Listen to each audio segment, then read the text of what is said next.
Hello, everyone. Welcome to today's episode of Legal Update. The topic of today's discussion is restitution of conjugal rights after 10 years. Why? In news. Recently, the Allahabad High Court in Meenu Rajvanshi versus Brijesh held that a spouse cannot seek amendment to plead restitution of conjugal rights after a delay of 10 years in ongoing divorce proceedings, calling it a dilatory tactic to prolong litigation. Background of the case. The parties married in 2011, after which the husband and his family demanded dowry and a car from the wife. The wife left the marital home and lodged an FIR under sections 498A, 504, 506 IPC and Dowry Prohibition Act. They lived separately for more than a year. Wife filed for divorce under Section 13 of the Hindu Marriage Act in 2014.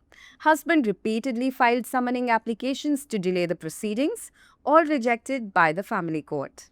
The wife approached the Allahabad High Court in 2024 seeking expeditious disposal. Court ordered the matter to be decided within 4 months. Husband filed an amendment application after 10 years seeking restitution of conjugal rights, which the family court allowed. Wife challenged this amendment in the High Court. Court observation. The bench of Justice Vivek Chaudhary and Justice Brijraj Singh observed the amendment was a delaying tactic to harass the wife. Noted that the husband knew about the restitution claim from the start but remained silent for 10 years. Held that Order 6, Rule 17 CPC permits amendments only if due diligence is shown for the delay. Here, no due diligence was demonstrated. Family Court erred in allowing the amendment at the final stage without proper consideration, directed it to complete the divorce within 2 months without delays. Provisions involved. Order 6, Rule 17 of the Code of Civil Procedure allows amendment of pleadings at any stage of the proceedings. However, after the trial has commenced, amendments are allowed only if the party demonstrates due diligence in not raising the matter earlier. The court must ensure the amendment is not sought merely to delay the proceedings. Section 13 of the Hindu Marriage Act 1955 lists the grounds for divorce, such as cruelty, desertion for 2 or more years, adultery, conversion to another religion, mental disorder, and incurable diseases. It provides legal basis for spouses to seek dissolution of marriage on valid reasons recognized by law. Case law. In J. Samuel and others versus Gattu Mahesh and others, the Supreme Court defined due diligence as the necessity of conducting a reasonable investigation before seeking certain legal reliefs.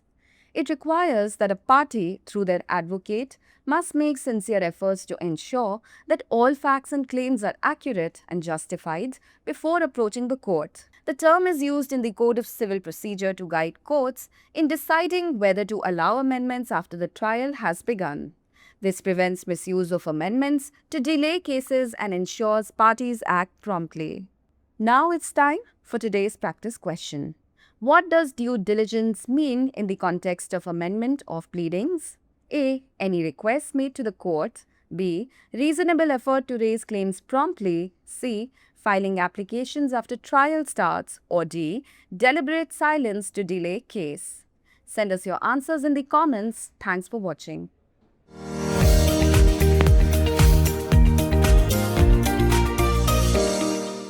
10 वर्षों के बाद वैवाहिक अधिकारों की पुनर्स्थापना चर्चा में क्यों?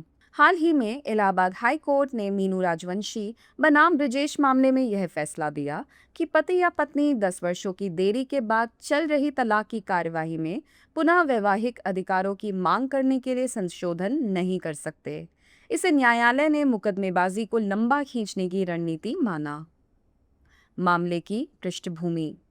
दोनों की शादी 2011 में हुई थी, जिसके बाद पति और उसके परिवार ने पत्नी से दहेज और कार की मांग की। पत्नी ने ससुराल छोड़ दिया और धारा 498 ए, 504, 506 आईपीसी और दहेज निषेध अधिनियम के तहत एफआईआर दर्ज कराई। वे 1 वर्ष से अधिक समय तक अलग अलग रहे। पत्नी ने 2014 में हिंदू विवाह अधिनियम की धारा 13 के तहत तलाक के लिए अर्जी दायर की। पति ने कार्यवाही में देरी के लिए बार बार समन आवेदन दायर किए, जिन्हें पारिवारिक न्यायालय ने खारिज कर दिया। पत्नी ने 2024 में इलाहाबाद उच्च न्यायालय में याचिका दायर कर शीघ्र निपटारे की मांग की। न्यायालय ने मामले को 4 महीने के भीतर निपटाने का आदेश दिया।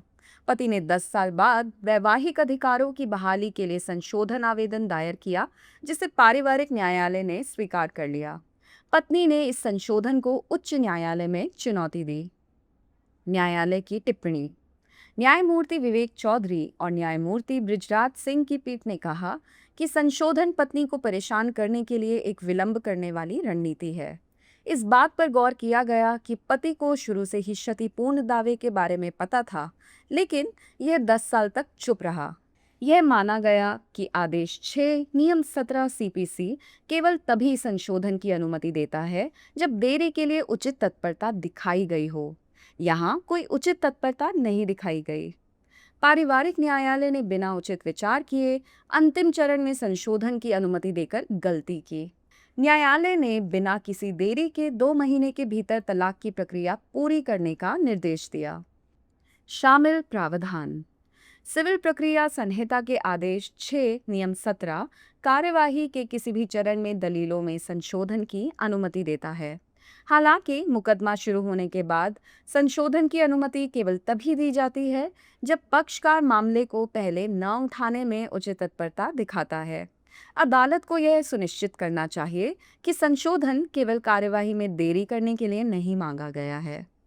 हिंदू विवाह अधिनियम 1955 की धारा 13 में तलाक के लिए आधारों की सूची दी गई है, जैसे क्रूरता, 2 या अधिक वर्षों के लिए परित्याग, व्यभिचार, दूसरे धर्म में धर्मांतरण, मानसिक विकार और असाध्य रोग।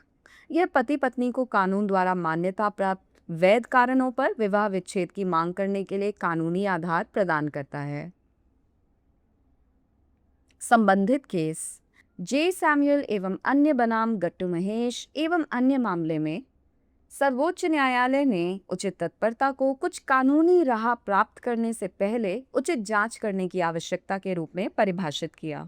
इसके लिए आवश्यक है कि पक्षकार अपने वकील के माध्यम से अदालत में जाने से पहले यह सुनिश्चित करने के लिए ईमानदारी से प्रयास करें कि सभी तथ्य और दावे सटीक और न्यायोचित हैं।